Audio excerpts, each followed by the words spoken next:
اللہم صلی علی محمد وعلی آل محمد کما صلیت علی ابراہیم وعلی آل ابراہیم انک حمید مجید۔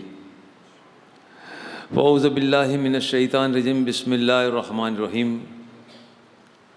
الا بذکر اللہ تطمئن القلوب۔ سورہ رعد میں قرآن کریم میں ارشاد ہے کہ سن لو کہ اللہ کے ذکر سے ہی دلوں کو اطمینان ملتا ہے، کہ دھیان سے سن لو کہ اللہ کے ذکر سے ہی دلوں کو اطمینان ملتا ہے۔ یہ ڈکلیریشن کسی پروفیسر نے یا کسی سائنسداں نے، فلسفر نے، کسی بندے نے یا کسی جنات نے، کسی فرشتے نے یہ ڈکلیریشن نہیں کیا۔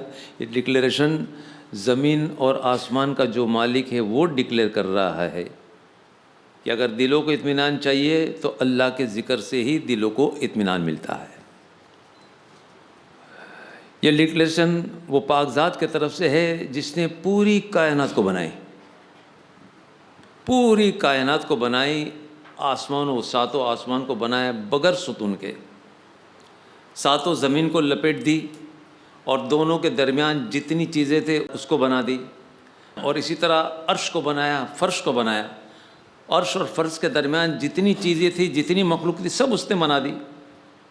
فرشتوں کو اللہ نے بنایا، جناتوں کو، انسانوں کو اللہ نے بنایا، سمندر میں پھاڑ کھانے والے جانور اور جنگلوں میں پھاڑ کھانے والے جانور کو بھی اللہ نے بنایا، چرندے پرندے سب کو اللہ نے بنایا، انسان کو بھی اللہ نے بنایا۔ اللہ تعالیٰ نے انسان کو آنکھیں عطا فرمائی، کان، زبان، دل، دماغ۔ دماغ بھی اللہ نے دیا، ایک عجیب سی کیفیت ہے دماغ کی۔ 1000 سال کا اگر بندہ ہے، اس کو 900 سال پر پوچھو کہ بھائی 100 سال میں تو کیا کر رہا تھا، تو ریکارڈ بتا دے گا کہ 100 سال میں تو میں کسان تھا۔ سب پوری زندگی کا احوال پیش کر دے گا۔ تو دماغ میں اللہ نے یعنی مقصد کہ ہر چیز کو اللہ نے بڑی کمال کے ساتھ اور بڑی خوبیوں کے ساتھ بنایا ہے۔ اللہ نے دل عطا فرمایا، دل میں بھی اللہ نے ایک عجیب سی خوبی رکھی ہے۔ ماں کے پیٹ سے جب بچہ پیدا ہوتا ہے دل دھڑکنے لگتا ہے نا؟ ماں کے پیٹ سے بچہ پیدا ہوتا ہے دل دھڑکنے لگتا ہے، یہاں تک کہ دھڑکتے رہتا ہے، دھڑکتے رہتا ہے، دھڑکتے رہتا ہے، یہاں تک کہ اس کی موت آ جائے۔ چاہے یہ بندہ 1000 سال کی زندگی کیوں لے کر نہیں آیا، 1000 سال کی زندگی ہے، تب بھی یہ دل دھڑکتے رہے گا، دھڑکتے رہے گا، دھڑکتے رہے گا۔ یہ اللہ کے حکم سے، یہ دل نہ تھکتا ہے نہ رکتا ہے، اللہ کے حکم سے چلتے رہتا ہے، چلتے رہتا ہے، اور پھر پیور بلڈ کو پیور بنا کر روگوں تک پہنچا دیتا ہے دھکا مار کے، تاکہ کسی بندے کو تکلیف نہ ہو، وہ چلتا پھرتا رہے۔ تو جس مالک نے، تو یہ ڈکلیریشن کسی پروفیسر، کسی سائنسداں، کسی فلسفر کی طرف سے نہیں، یہ ڈکلیریشن زمین اور آسمان کا جو مالک ہے، پوری کائنات کا مالک جس نے انسان کو بنایا، انسان کے دل کو بنایا، وہ پاک ذات ڈکلیئر کرتی ہے، اے میرے بندو سن لو کہ اگر تمہارے دل کو اطمینان چاہیے تو تم مجھ کو یاد کرو، میری یاد سے ہی تمہارے دلوں کو اطمینان ملے گا۔ یہ اللہ کی طرف سے۔ آج دنیا کا حال یہ ہے کہ ہم سب کے سب بیٹھے ہیں، تھوڑی دیر کے لیے توجہ کرتے، کوشش کرتے کنسنٹریشن کے لیے، لیکن پھر بھی میرا بھی دھیان بھٹکتا ہے، آپ کا بھی دھیان بھٹکتا ہے، کون کیا کر رہا ہے، کون کیا کر رہا ہے، اور فکر کے ساتھ میں بھی فکر میں ہوں، آپ بھی 80% تم چہرے کو ریڈ کرو گے نا، تو سب کو کچھ نہ کچھ، اسٹوڈنٹ ہے تب بھی، باپ ہے تب بھی، ماں ہے تب بھی، بیٹا ہے تب بھی، دادا ہے تب بھی، چھوٹا بچہ ہے تب بھی، سب لوگ ٹینشن میں اپنی زندگی کو گزارتے ہیں۔ 70 سے 80% دنیا میں لوگ سٹریس کے ساتھ زندگی گزارتے ہیں۔ سٹریس کے بعد ڈپریشن میں چلے جاتے ہیں، ڈپریشن میں حد سے زیادہ جب پریشر ہو جاتا ہے، بیزار ہو جاتے ہیں، دنیا سے بیزار، زندگی سے بیزار، اپنے آپ سے بیزار، تو سوسائڈ کر لیتے ہیں۔ یہ حال ہے دنیا والوں کا۔ بڑے بڑے جو سائنسداں جو ہے، بڑے فلسفر، وہ اپنی رائے کو پیش کرتے ہیں۔ دیکھو امریکہ کا سائیکولوجیکل ایسوسیشن اس بات کا خلاصہ کرتا ہے کہ آج ان کے علاقے میں زیادہ، اور جنرل بتا رہا ہے یہ کہ 70 سے 80% لوگ ڈپریشن کے ساتھ اپنی زندگی بسر کرتے ہیں۔ 70 سے 80%. اور اسی طریقے سے اور بھی وہاں کا انسٹیٹیوٹ ہے اسٹریس کا, وہ بھی اس بات کا ڈکلیئر کرتا ہے کہ 70 سے 80% لوگ جو ہے اسٹریس کے ساتھ زندگی گزارتے ہیں, ڈپریشن میں چلے جاتے ہیں, اور یہ ساری تکلیفوں کو دور کرنے کے لیے نہ جانے کیسے کیسے وہ طریقے کو استعمال کرتے ہیں. کچھ لوگ شراب پی کے مزہ کرتے ہیں کہ چلو بھائی تھوڑی دیر کے میرا غم دور ہو جاوے. کچھ جوؤں کے اڈے پہ چلے جاتے ہیں, کچھ گناہوں کے اڈے پہ چلے جاتے ہیں, کچھ لوگ بے حیائی کے کاموں کی طرف چلے جاتے ہیں, کچھ لوگ ظلم کرنے پر آ جاتے ہیں, کچھ لوگ اپنے آپ کو ہلاک کرتے ہیں, کچھ لوگ دوسروں کو ہلاک کرتے ہیں, کہیں میوزک بجا لیتے, کہیں ناچنا کرتے, کچھ کودنا کرتے ہیں, کہیں ہنسی کی محفل جماتے ہیں, جھوٹی ہنسی, کھلکھلا کر ہنسنا, جھوٹا ہنسنا. لیکن رات رات بھر یہ سارے پروگرام کرنے کے بعد ان کے دلوں کو قرار نہیں ملتا ہے. پوری دنیا والے ہزاروں نہیں اس سے زیادہ طریقے بتاتے کہ یہ کرو یہ کرو یہ کرو یہ کرو. پوری دنیا مل کے جتنے طریقے بتاتے ہیں, لیکن ان طریقوں میں کوئی بھی کامیاب اب تک نہیں ہوا. کامیاب ہوا ہے تو ایک آسمان والا کامیاب, اور وہ ڈکلیئر کرتا ہے کہ اے میرے بندو, اگر تم کو قرار چاہیے تم مجھ کو پکارو, تم مجھ کو پکارو. تمہاری روزی تنگ ہے میں تمہاری مدد کر دوں گا, تم بیمار ہو میں مدد کر دوں گا, بے چین ہو میں مدد کر دوں گا, دل کو سکون چاہیے میں مدد کروں گا, بچہ پریشان کرتا میں مدد کروں گا, تمہارا باپ پریشان کرتا میں مدد کروں گا, تمہاری عورت پریشان کرتی میں مدد کروں گا, تمہارا مرد پریشان کرتا میں مدد کروں گا. سیٹ نوکر سب پوری دنیا والے کو اللہ ڈکلیئر کرتے ہیں کہ اے لوگو, اے میرے بندو, اگر تم کو تکلیف ہے پریشانی ہے تو تم میری بارگاہ میں آ جاؤ. میں جو سنوں گا کوئی سن نہیں سکتا, میں جو دیکھتا ہوں کوئی دیکھ نہیں سکتا, میں جو تم کو راحت پہنچاؤں گا مجھ جیسی کوئی راحت نہیں پہنچا سکتا. اللہ کی ذات, اللہ کی ذات. اسی لیے اسی سلسلے میں اللہ کے چہیتے بندے جب دنیا میں آتے ہیں تو الگ الگ طریقے سے بندوں کو سمجھانے کی کوشش کرتے ہیں کہ دنیا کیا چیز ہے, آخرت کیا چیز ہے, جسم کیا چیز ہے, روح کیا چیز ہے. اللہ کے چہیتے بندے یہ ساری چیز دنیا میں آ کر لوگوں کو آسان طریقے سے سمجھانے کی کوشش کرتے ہیں. جنید بغدادی رحمۃ اللہ علیہ بزرگوں میں سے بغداد میں تھے. ایک بندے نے خوشی کے ساتھ ایک پنچھی لا کر پیش کر دیا پنجرے میں. وہ پنچھی کبھی کبھی چہچاتا تھا ورنہ خاموش رہتا تھا. جنید بغدادی رحمۃ اللہ علیہ. اب ایک دن کچھ احباب آئے, یعنی دوست احباب, چاہنے والے دوست گھر پر آئے, بات چیت کی, بڑی دیر تک بات چیت ہوئی, خوشحالی ہوئی, ہنسنا بولنا بھی ہوا, بات چیت ہوئی, اور پھر کافی بات کرنے کے بعد وہ سب رخصت ہو گئے. جب بیٹھ گئے اطمینان سے, سب چلے گئے, اب یہ اطمینان سے بیٹھ گئے, تو اس وقت جو ہے اللہ تعالیٰ نے پنچھی کو زبان دے دی. پنجرے میں جو پنچھی تھا اس کو اللہ نے زبان دی. یہ حکمت بھی ہو سکتی ہے اور حقیقت بھی ہو سکتی ہے, حکایت بھی ہو سکتی ہے, حقیقت بھی.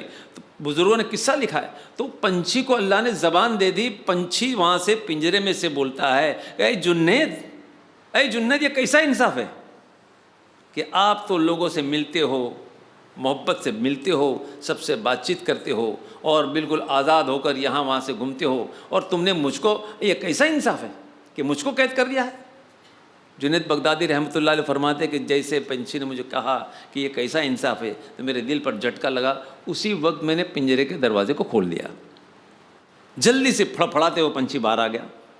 باہر آنے کے بعد جو چھت تھا وہاں پر بیٹھ گیا, یا کمرے کی دیوار تھی سامنے کی, اس پر بیٹھ گیا. جب وہاں پر بیٹھ گیا تو وہاں سے پنچھی کہتا ہے جنید بغدادی رحمۃ اللہ علیہ کو, اے جنید, ایک چیز یاد رہے, ایک چیز یاد رہے کہ جو پنچھی اللہ کی یاد سے جب غافل ہوتا ہے, جو پنچھی اللہ کی یاد سے غفلت برتتا ہے, اس کو قید کے اندر مبتلا ہو جانا پڑتا ہے. پھر وہ پنچھی کہتا ہے کہ آج ہزاروں نہیں لاکھوں لوگ اللہ کی یاد سے غافل ہے, غفلت برتتے ہیں, نہ جانے ان کا کیا حال ہونے والا ہے. اس وقت جنید بغدادی رحمۃ اللہ نے اس بات کا عہد کر لیا اپنے دل میں کہ آج کے بعد جتنے لمحے ہو گئے میں اللہ کی یاد میں گزاروں گا, اللہ کی یاد سے کبھی بھی غافل نہیں رہوں گا. اللہ والوں نے یہ ساری چیزوں کو ہمارے سامنے پیش کی ہے. داؤد طاہر رحمۃ اللہ علیہ فرماتے ہیں یہ بزرگان دین ہے جو حضور صلی اللہ علیہ وسلم کے بعد میں جو اولیاء کرام کا دور چلا، ایک سے بڑھ کر ایک بزرگ آئے، اپنی زندگی ایسی بسر کی کہ ایک عبرت ملتی ہے۔ یاد رہے، آج دین پر چلنا ہے سچائی کے ساتھ، تو دیکھو اللہ کیا کہتا ہے، اللہ کیا کہتا ہے، اللہ کا رسول کیا کہتا ہے۔ ہاں، صحابہ کرام کی زندگی دیکھو، اہل بیت کی زندگی دیکھو، اولیاء کرام کی زندگی دیکھو، وہاں تک بالکل معاملہ بالکل صاف ہے، کوئی اوپر نیچے نہیں، کوئی جھگڑا فساد نہیں۔ اس کے بعد میں ہر جگہ پر تم کو ایک الگ رنگ نظر آئے گا، ایک الگ دیوار نظر آئیں گی، پارٹیشن نظر آئیں گے، جھگڑے اور فساد، ایک دوسرے کو گرانے کی بات نظر آئیں گی۔ جہاں تک اولیاء کرام کا ماحول ہے وہاں تک معاملہ بالکل صحیح ہے۔ اور اس کے بعد میں یہودیوں نے تو پوری دنیا کو برباد کر دیا ہے۔ ایکسپرٹ لوگوں کو جمع کرتے ہیں اور ان کو پھر کام پہ لگاتے، چل تو عشق کے طرف چل، تو ویسٹ کے طرف چل، اس کو نارتھ کے طرف بھیج دے، اس کو ساؤتھ، یعنی پوری دنیا میں ہنگامہ کر دیا کہ چار بھائی ایک ساتھ رہ ہی نہیں سکتے، چار اللہ کے بندے ایک جگہ پر رہ ہی نہیں سکتے ہیں۔ جس طرح سیاسی مجلسیں جلتی ہے اور ایک دوسرے پر کیچڑ اچھاڑتے، اسی طریقے سے دین میں بھی ایسا ہی ہو چکا ہے۔ تو اگر سکون کی زندگی چاہیے تو اللہ کو دیکھو، اللہ کا کلام کیا کہتا ہے۔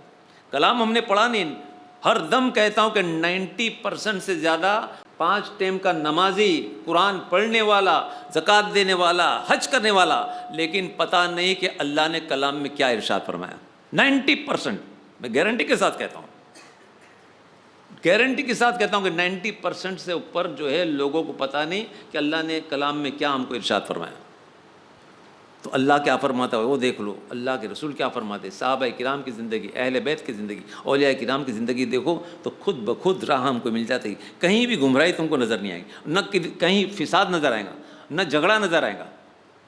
تو داؤد طائی رحمۃ اللہ علیہ زمانے کے ہے، کہتے کہ جو لوگ اللہ کا ذکر کرتے ہیں، اللہ کو یاد کرتے ہیں، اللہ کا ذکر کرتے ہیں، اللہ سے تعلق رکھتے ہیں، تو ان کے دلوں میں اللہ تعالیٰ محبت ڈال دیتے ہیں، ان کے دل میں ایک نرمی پیدا ہو جاتی ہے، اور اسی ذکر کے وجہ سے دل میں جب سکون ہوتا ہے تو ان کے دماغ بھی صحیح ہو جاتے ہیں۔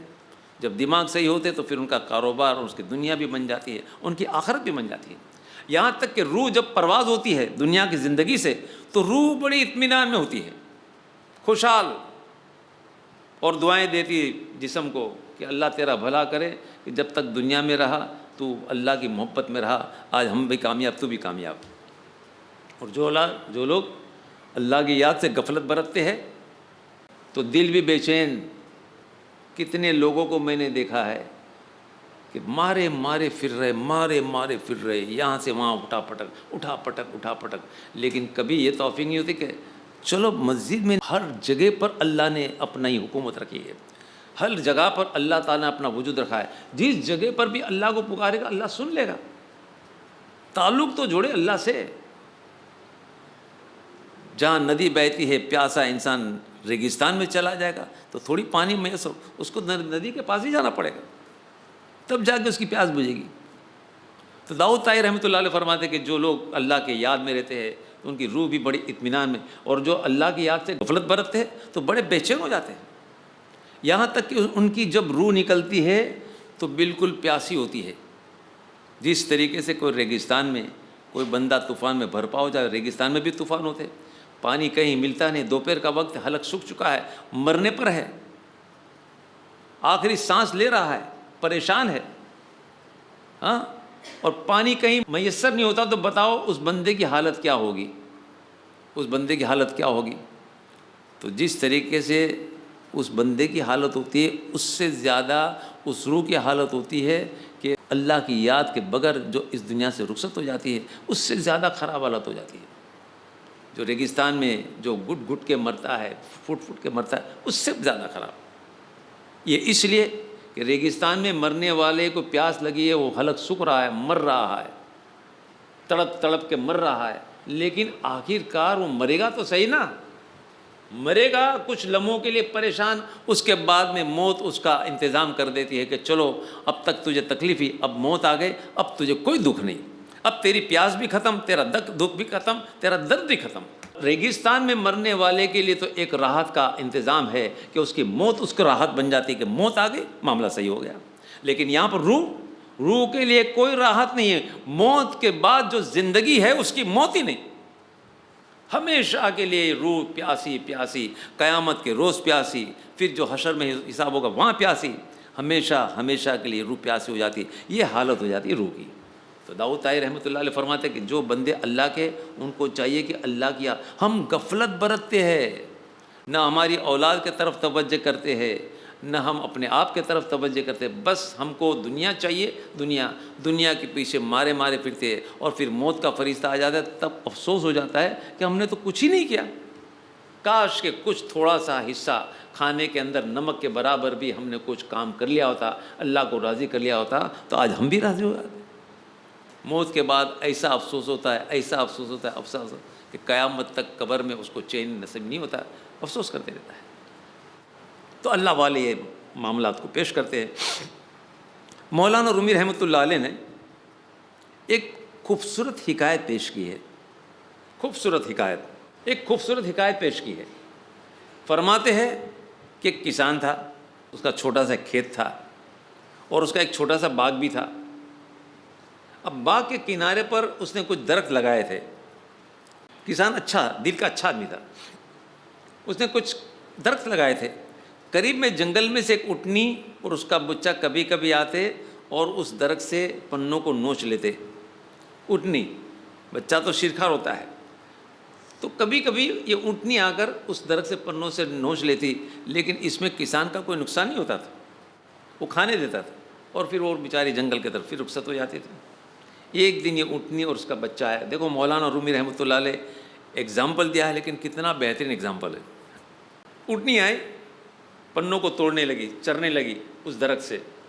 بچہ بھوکا تھا، ماں کے اونٹنی کے جسم میں دودھ تھا نہیں، بچہ تھا بھوکا، وہ بھی ماں کے ساتھ آیا کہ چلو میں بھی چلوں۔ تو ماں جب نوچنے لگی اس درخت سے پنوں کو، تو بچے کو بھی بھوک لگی، اس نے سوچا کہ میری ماں جب نوچ رہی تو میں بھی تو کچھ پنے حاصل کر لوں، میں تو اپنی بھوک مٹا لوں۔ تو وہ ماں کے ساتھ ساتھ میں وہ بھی پنے کو نوچنے لگا۔ بچہ ایک پنا توڑا، منہ میں لیا، لیکن چبانے کی کوشش کی تو شیرخوار بچہ تھا، دانت تو تھے نہیں منہ میں۔ یہ بھی اللہ کی شان ہے، ماں کے پیٹ سے بچہ پیدا ہوتا ہے، دانت نہیں، دانت بعد میں ملتے، وہ بھی اللہ کی حکمت ہے۔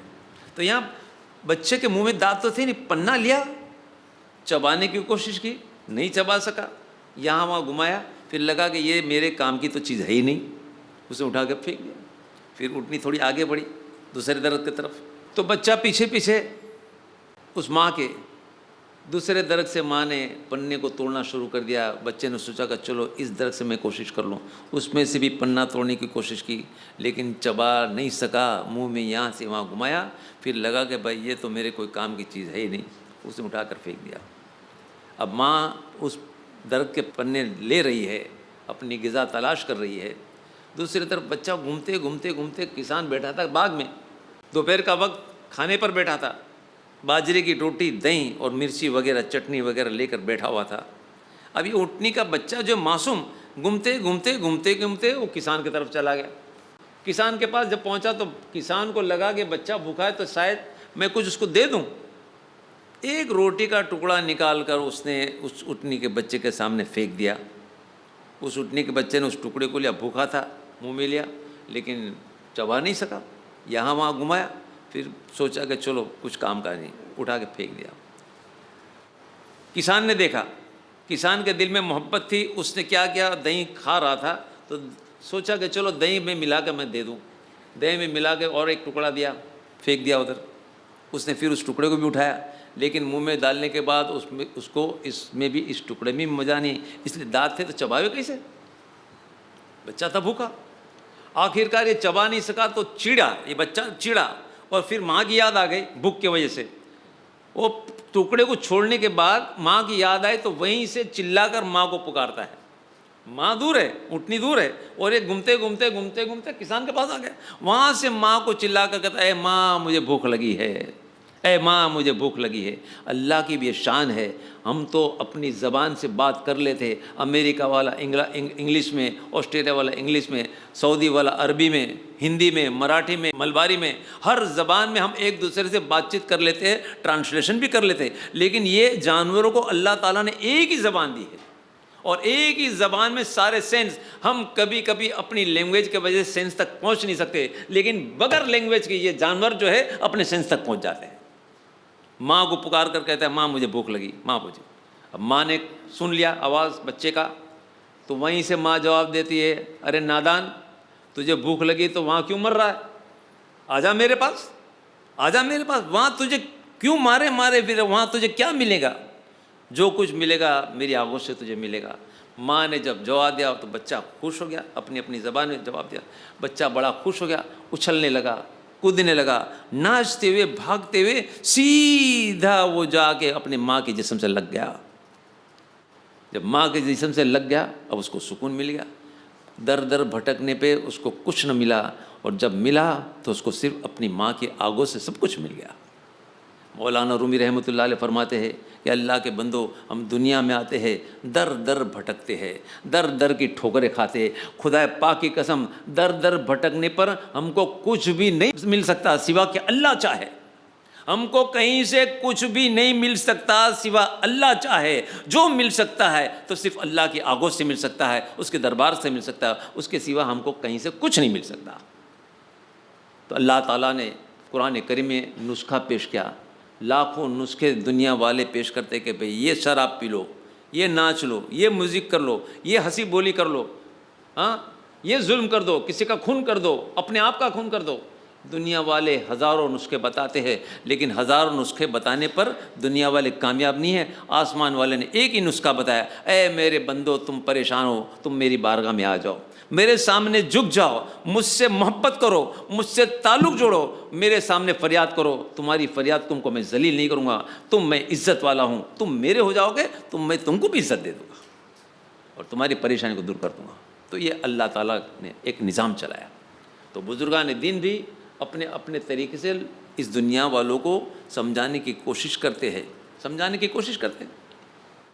ایک بزرگ تھے, ان کی خانقاہ ٹیکرے پر تھی, ٹیکرے پر ندی کا کنارہ, ندی بہ رہی اور ایک طرف ٹیکرا, تو ٹیکرے پر خانقاہ تھی. صبح سویرے نماز کے بعد سارے مرید جمع ہو جاتے تھے, درس دیتے تھے, اور تھوڑی دیر کے لیے درس, اور اس کے بعد میں پھر سب رخصت ہو جاتے تھے. کبھی کبھی کشف کی باتیں پیش کرتے تھے. تو ایک دن جب مرید جمع ہو گئے نماز کے بعد, فجر کی نماز کے بعد, تو پیر صاحب نے کہا کہ دیکھو آج درس ہمارا یہاں پر نہیں ہوگا, آج ہمارا درس یہاں پر نہیں ہوگا, ہمارا درس ہم چلتے نیچے, چلو. اب سب مریدوں کو لے کر, وہ پیر صاحب جو تھے بزرگ تھے, اپنے مریدوں کو لے کر نیچے اترے تو دیکھا کہ ندی جب بہہ رہی ہے تو وہاں پر ایک عورت کی لاش تھی, اور کافی مجمع جمع ہوا تھا, گاؤں والے جمع ہو گئے تھے. عورت ایک طرف مرد ہے, اور سب وہ لاش پڑی ہے. اس بزرگ نے سارے لوگوں کو لا کر کھڑا کر دیا تھوڑا دور, اور پھر مریدوں سے پوچھا کہ بتاؤ کیا تم دیکھ رہے, کچھ سمجھ میں آ رہی ہے بات, بات آ رہی ہے؟ تو لاش پڑی تھی. تو انکوائری جب لوگوں نے کی تو پتہ چلا کہ بھائی یہ اپنے میکے پہ گئی تھی, اور پھر پتہ چلا تو شوہر کے لیے نکلی تھی صبح سویرے اندھیرے میں, صبح صادق کے وقت, کہ بھائی اجالا ہو جائے گا, نکل جائے گا. تو ندی کے راستے سے گزر رہی تھی, گاؤں میں ایسے ہوتا ہے, ایسے راستے ہوتے ہیں ندی کے, تو گزر رہی تھی تو اچانک باڑھ آئی تو اس کو ہوش نہیں رہا. باڑھ آئے تو یہاں وہاں بچنے کی اس نے کوشش کی, لیکن باڑھ نے اس عورت کو موت کی منزل دکھا دی, موت کے کنارے تک پہنچا دیا باڑھ نے, اور وہ بیچاری گری وہیں پر مر گئی. تو یہ سارا ماحول سب لوگ دیکھ رہے تھے. جب تک سرکاری انکوائری نہ ہو تو جسم تو کوئی دیتا نہیں ہے. تو اس بزرگ نے, اس پیر صاحب نے لوگوں سے پوچھا کہ بتاؤ کچھ بات سمجھ میں آتی ہے؟ تو کہا کہ بس یہ ہے, یہ عورت مر گئی, اپنے شوہر کو ملنے چلی تھی لیکن یہاں بیچاری مر گئی. کہا کہ ٹھیک ہے. پھر اس بزرگ نے خلاصہ فرمایا کہ دیکھو سامنے تم دیکھتے ہو وہاں ایک لومڑی کھڑی ہے. کشف کے جاننے والے تھے. کبھی کبھی اللہ تعالیٰ اپنے بندوں کو بھی تھوڑا حق دیتا ہے, لیکن عالم الغیب وہ ہے, پورے کائنات کا علم رکھنے والا اللہ ہے. جس بندے کو جتنا دینا چاہے اس کی مرضی کی بات ہے, اللہ کی مرضی کی بات. تو کہا کہ دیکھو وہ فلاں وہ لومڑی ہے وہاں پر, اس کے دل میں یہ بات ہے کہ یہ عورت مر گئی ہے, تھوڑی دیر کے لیے سب چلے جاوے، یہاں سے رخصت ہو جاوے، تو میں اس میں سے اپنی غذا تلاش کر لوں، کچھ نوچ لوں، میں بھوک لگی ہے کچھ نوچ لوں میں. تو لومڑی یہ سوچ رہی ہے کہ سب لوگ ہٹ جاوے تو میں اس میں سے کچھ اپنی غذا تلاش کر لوں. وہ دیکھو جو وہاں پر عورتیں کھڑی ہے، ان میں سے کچھ عورتوں کے دل و دماغ میں یہ خیال ہے کہ تھوڑی دیر کے لیے لوگ ہٹ جاوے تو میں اس کے لباس، اچھے لباس ہے، خوبصورت لباس ہے، وہ لباس میں نکال لوں.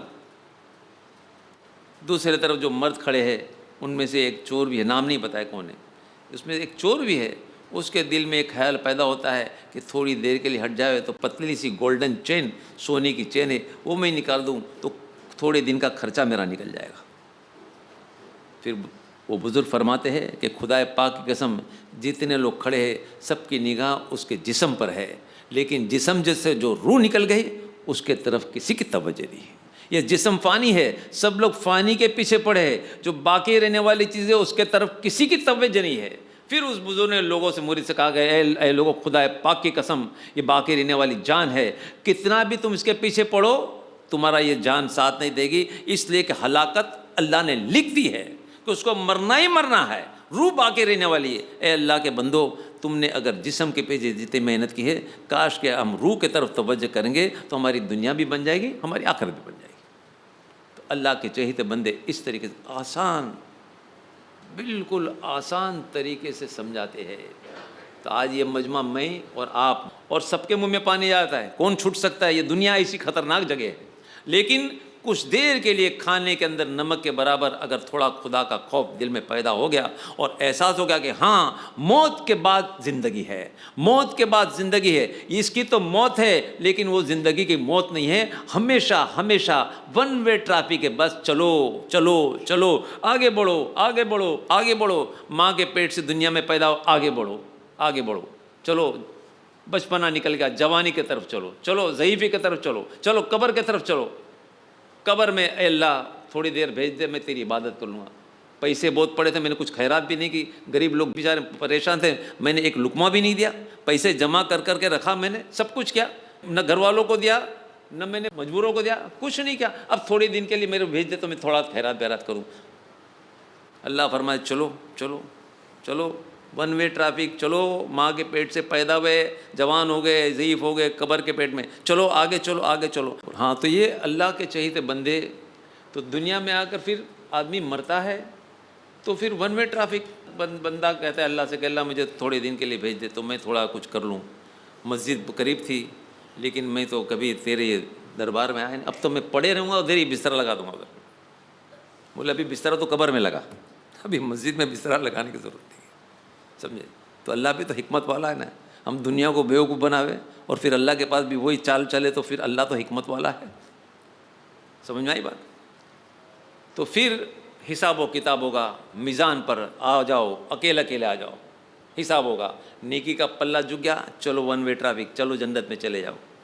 اور گناہ کا ڈھیر لے کر آیا، نہ اللہ کو یاد کیا، نہ اللہ سے معافی مانگی، نہ اللہ کو پہچانا. ساری نعمت اللہ کی کھائے، آسمان سے پانی وہ برساوے، زمین سے فصل وہ پیدا کرے، ہمارے دل کی دھڑکن کو وہ چلاوے، آنکھیں وہ عطا فرماوے، زبان وہ چلاوے، روزی وہ دے وے، اولاد وہ دے وے، بیوی وہ دے وے، بچے وہ دے وے، زندگی وہ دے وے، موت وہ دے وے. سب کچھ دینے کے بعد، ساری نعمت کے کھانے کے بعد اس کو کبھی شکریہ بھی ادا نہیں کیا کہ اے میرے پروردگار تیرا میں شکریہ ادا کرتا ہوں، تو مجھے معاف کر دے. یہ دو الفاظ میں پوری زندگی کے گناہ اللہ معاف کر دیتے ہیں.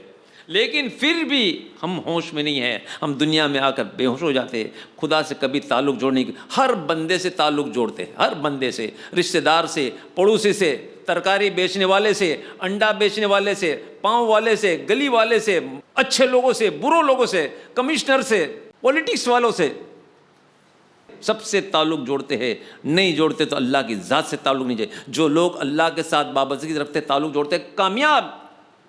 اتنا زبردست قدرت والا ہے کہ پوری دنیا مل کے ایک بندے کا نقصان کرنے پر آ جائے، اللہ فرماتا ہے میں تیری حفاظت کروں. پوری دنیا مل کر اس بندے کا کوئی نقصان نہیں پہنچا سکتے، اور پوری دنیا مل کر اگر فائدہ پہنچانا چاہے، کوئی اللہ کی ذات سے بچا نہیں سکتا. اللہ اتنا عزت والا اور قدرت والا ہے. تو بزرگان دین یہ باتوں کو پیش کرتے ہیں، اس طریقے سے سمجھانے کی کوشش کرتے ہیں تاکہ ہم تھوڑی دیر کے لیے احساس ہو جائے. دنیا میں آ کر ہم بے ہوش ہو جاتے ہیں، دنیا کے شراب میں، نشے میں ہم بے ہوش ہو جاتے ہیں. ہوش میں آتے ہیں تو تھوڑا احساس ہوتا ہے، وہ تھوڑا احساس وہ بھی کامیاب کر سکتا ہے. کھانے کے اندر نمک کے برابر بھی ہم نے خدا سے تعلق جوڑ لیا، ہم کامیاب ہو جائیں گے. تھوڑی سی عبادت کر لی تو رمضان کا مبارک مہینہ، اللہ فرماتا ہے کہ میں رحمت برساتا ہوں. اے میرے بندے معافی مانگو مجھ سے. چلو طبیعت تمہاری ٹھیک نہیں ہے، روزہ بھی رکھو. ہاں اگر طبیعت میں گڑبڑ ہے، چلو تم نے روزہ چھوڑ دیا، میری بارگاہ تو میں نے دروازے تو بند نہیں کیے، مغفرت کے دروازے تو کبھی بھی کھلے رکھ دیے میں نے. اے میرے بندے تم مجھ سے معافی تو مانگ کہ میں خطا کار ہوں، ہاں میں خطا کار ہوں، مجھ کو معاف کر دے. اللہ فرمائیں گے چلو جاؤ مجا کرو، معاف کر دیا.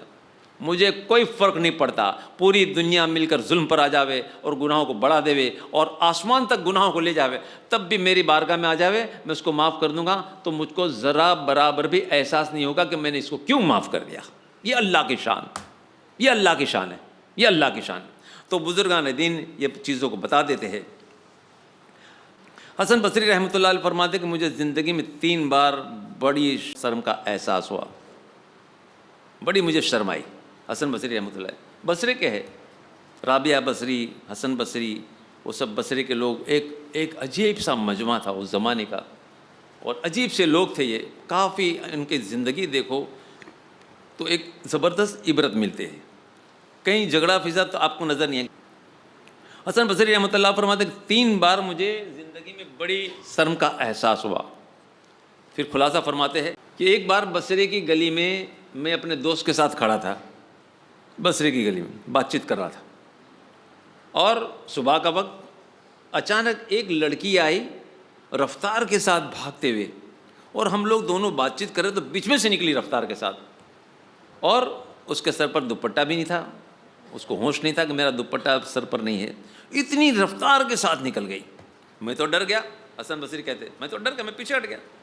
میں نے سوچا یہ کیسی لڑکی ہے، جوان لڑکی ہے، کیسے بھاگ کر گئی. اس کو ہوش نہیں ہے کہ 2 آدمی بات کرے، درمیان سے بھاگی، اور دوپٹے کا بھی ٹھکانہ نہیں اس کا. تھوڑی دیر کے بعد میرا دوست چلے گیا.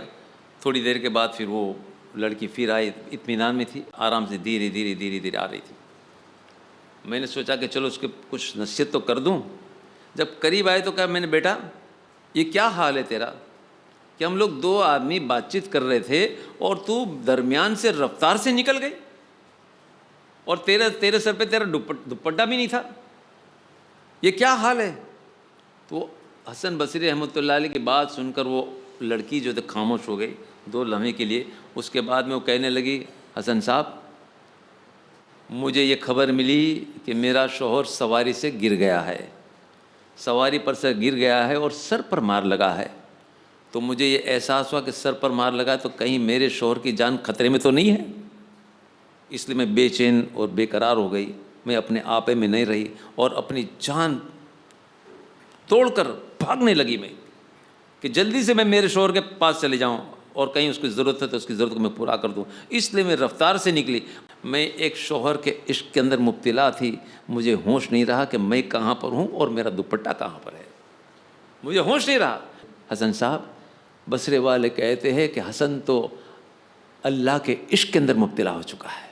آپ کو کیسے پتا چلا کہ میں کہاں ہوں اور میرا دوپٹہ کہاں پر ہے، میں کہاں میرا. اس وقت حسن بصری رحمۃ اللہ علیہ فرماتے میرے دل پر اتنا زبردست اثر ہوا کہ میں نے چہروں کو جھکا دیا.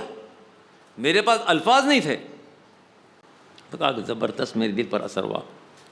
پھر کہتے ہیں کہ ایک بار اسی طرح بصرے کی گلیوں میں ایک بندے نے نشہ کیا تھا اور وہاں سے گزر رہا تھا. بندے نے نشہ کیا تھا اور وہاں سے گزر رہا تھا تو وہ پیر پستا تھا، کپڑے خراب ہو گئے داغدار، ہاں، اور کچھ زخمی بھی ہوا تھا، کچھ مار بھی لگا تھا. تو ستون کو ٹیکا لگا کر وہ راستے میں کھڑا تھا ایسا. میں وہاں سے جب گزرا بارش رک چکی تھی. میں جب وہاں سے گزرا تو پتہ چلا کہ شراب کے نشے میں ہے اور گر چکا ہے، کپڑے داغدار ہو چکے ہیں، پھسل گیا، اس کا پیر پھسل گیا، کپڑے داغدار ہو گئے، اس کو مار بھی لگا ہے. تو میں نے کندھے پر پیچھے ہاتھ رکھ دیا، ادھر کندھے پہ ہاتھ رکھ دیا، اور میں نے کہا کہ اللہ کے بندے کیوں شراب پیتا ہے، کیوں شراب پیتا ہے؟ دیکھ تیرا پیر پھسل گیا، تیرے کپڑے داغی ہو گئے، ہاں، تجھے مار بھی لگا، چل میں تجھے چھوڑ دیتا ہوں، چل مجھے چھوڑ دیتا ہوں. وہ شرابی پلٹ کر جب دیکھا، آواز سنی تو لگا کہ شاید حسن صاحب کی آواز ہے. پلٹ کر جب دیکھا تو کہا کہ حسن بصری. او ہو حسن صاحب آپ. پھر وہ کہنے لگا، 2 لمحے کے لیے بھی خاموش ہو گیا. 2 لمحے کے بعد وہ کہنے لگا کہ حسن صاحب میں تو ایک دنیا دار انسان ہوں. ہاں میں نے شراب پی تھی، میرا پیر پھسل گیا، میرے کپڑے داغدار ہو گئے، مجھے زخم بھی ہو گیا، میرا جسم بھی زخمی ہو گیا. اے حسن صاحب میں پھسل گیا، کوئی زیادہ نقصان نہیں ہے. میرے کپڑے پر داغ لگ گیا، کوئی زیادہ نقصان نہیں ہے. میں زخمی ہو گیا، کوئی نقصان نہیں ہے. لیکن حسن صاحب آپ تو اللہ کے چہیتے بندے ہو، میرے پھسلنے پر اور کوئی پھسلنے والا نہیں. آپ تو اللہ کے چہیتے بندے ہو، آپ بزرگ ہو، آپ کی اتباع کرنے والے ہزاروں لوگ ہیں. اگر حسن صاحب آپ پھسل گئے تو پیچھے آنے والے سب کے سب پھسل جائیں گے. آپ پھسل گئے تو سب کے سب پھسل جائیں گے. آپ کے جسم پر دھبا لگ گیا تو خدا پاک کی قسم آپ کی اتباع کرنے والے سب کے جسم پر دھبا لگ جائیں گا. آپ زخمی ہو گئے تو پورے پیچھے آنے والے سب کے سب زخمی ہوئیں گے. حسن صاحب میرے پھسلنے پر کوئی نقصان نہیں، آپ اپنا خیال کر رہے. آپ پھسل جائیں گے تو جتنے ہیں تمہارے پیچھے چلنے والے سب کے سب پھسل جائیں گے. حسن بصری رحمۃ اللہ علیہ خاموش ہو گئے. احساس ہوا حسن صاحب کو کہ ہاں بات تو صحیح ہے کہ میرے اتنے چاہنے والے، میری بات پر سننے والے، اگر میری کہیں غفلت ہو گئی تو پیچھے آنے والے سب کے سب غفلت میں ہو جائیں گے. میں اگر تنہا گنہگار ہوں تو میں اللہ کو جواب دوں، اللہ سے معافی مانگوں. لیکن میرے پیچھے چلنے والے اگر گنہگار ہو گئے اور گمراہ ہو گئے تو اللہ کو میں کیا جواب دوں گا. خاموش، ہوش ختم ہو گیا. کہتے ہیں کہ تھا تو وہ نشے میں بے ہوش تھا، لیکن بات ایسی ہوش میں کی کہ ایسی ہوش کی بات کیا کہ اس کی ہوش کی بات نے مجھ کو بے ہوش کر دیا. تو دوسری بار یہ، پھر تیسری کا بات کہتے ہیں کہ ایک جوان لڑکا صبح سویرے راستے سے سامنے سے آ رہا تھا. یعنی جوان یعنی کم سن عمر، 12 13 14 سال کی عمر، اور ہاتھ میں چراغ تھا لے کر آ رہا تھا. تو میں نے سوچا کہ صبح سویرے چراغ لے کر کہاں سے آیا ہوگا. جب قریب آیا تو ہوشیار تھا، کشف کا جاننے والا، دین کا علم رکھنے والا، جسم اور روح کے راز کو جاننے والا. وہ قریب آیا تو حسن بصری رحمۃ اللہ علیہ پوچھتے ہیں، اے اللہ کے بندے، اے بچے، یہ تو بتا کہ چراغ کہاں سے لایا، یہ شمع کہاں سے لایا تو جیسے سوال کرنا تھا تو وہ بچے نے چہرہ آنکھ سے آنکھ ملا دی حسن صاحب سے آنکھ سے آنکھ ملا دی، اور پھر چہرے کو جھکا کر وہ چراغ تھا اس کو پھونک مار دیا. چراغ بجھ گیا. تو وہ بچہ حسن صاحب نے جب سوال کیا تو حسن صاحب سے یہ بچہ سوال کرتا ہے، حسن صاحب یہ بتائیے کہ چراغ کہاں گیا تو میں تم بتا دوں کہ میں کہاں سے لایا. آپ کبھی سمجھ میں نہیں آئی ایک بات. یہ حقیقت میں جو راز کی بات تھی روح کے سلسلے میں تھی. حسن صاحب سمجھ گئے، بچہ تو سمجھتا تھا، لیکن جواب سننے پر حسن بصری رحمۃ اللہ علیہ کے دل و دماغ پر ایک تھوڑا لگا کہ میں تو سمجھتا تھا کہ بچہ ہے، لیکن بچے نے بھی معرفت کی بات پیش کر دی. حقیقت میں روح کے سلسلے میں تھا کہ جب اللہ تعالیٰ کسی بندے کے جسم میں روح ڈالتے ہیں تو پتہ نہیں چلتا. کسی بندے کے جسم میں روح ڈالتے تو پتہ نہیں چلتا، اور موت کا فرشتہ آتا روح نکال لیتا تب بھی پتہ نہیں چلتا. اس لیے ہم کو تو روح دکھتی نہیں ہے، لیکن جب کسی کی موت ہوتی ہے تو ہم زبان سے اتنا کہتے انا للہ، ہم اللہ ہی کے ہیں، وَإِنَّا إِلَيْهِ رَاجِعُونَ، ہاں ہم اللہ کی ہے اور اللہ کی طرف لوٹ کر جانے والے. اس لیے اس بچے نے سوال کیا، حسن صاحب بتائیے یہ چراغ کہاں گیا تو میں بتا دوں کہ کہاں سے لایا. یعنی روح جو ہے اللہ کی طرف سے آتی ہے اور اللہ کی طرف لوٹ کر جاتی ہے. آپ بتا دیجیے میں تم کو جواب دیتا ہوں. تو سوال میں جواب تھا اس بچے کا. تو حسن بصری رحمۃ اللہ علیہ کے دل و دماغ پر اتنا زبردست پھٹکا لگا. کہتے کہ 3 معاملے ایسے میری زندگی سے گزرے کہ میں زندگی بھر یہ تینوں منظر کو میں بھول نہیں سکتا، موت تک نہیں بھول سکتا، بلکہ موت کے بعد بھی یہ 3 منظر دل و دماغ میں رہ گئے. تو اللہ کے چہیتے بندوں نے دونوں باتوں کو پیش کیے، جسم کی حقیقت کو بھی پیش کیا ہے اور روح کی حقیقت کو پیش کیا ہے، دنیا کی حقیقت کو پیش کیا ہے، آخرت کی حقیقت کو پیش کیا. اس لیے ہم جو جمع ہوتے، اسی لیے میں اور آپ کہ رمضان کے مبارک مہینے میں موقع تلاش کرتے کہ چلو چھٹی ہے، سیٹرڈے ہے، لوگ آئیں گے. یہ اس لیے کہ دنیا کا جمیلہ اتنا خطرناک ہے کہ کسی کو بہت کم ہو گئے جو ایک دوسرے کا احساس کرتے ہو گئے. لیکن کسی کو کچھ نہیں پڑی، ہر جگہ پر دنیا ہی دنیا نظر آتی ہے، دنیا ہی دنیا نظر آتی ہے، بے ہوشی میں سب گزر رہے ہیں. اس لیے تھوڑی دیر کے لیے جمع ہو جاتے تاکہ آخرت کی یاد تازہ ہو اور پھر ہم آخرت کی کچھ تیاری بھی کر سکیں. تو اللہ سے دعا کرتے اللہ تعالیٰ ہم سب کو صراط المستقیم پر چلنے کی توفیق عطا فرما دے. اللہ اکبر اللہ اکبر لا الہ الا اللہ واللہ اکبر اللہ اکبر وللہ الحمد. اللہ اکبر اللہ اکبر لا الہ الا اللہ واللہ اکبر اللہ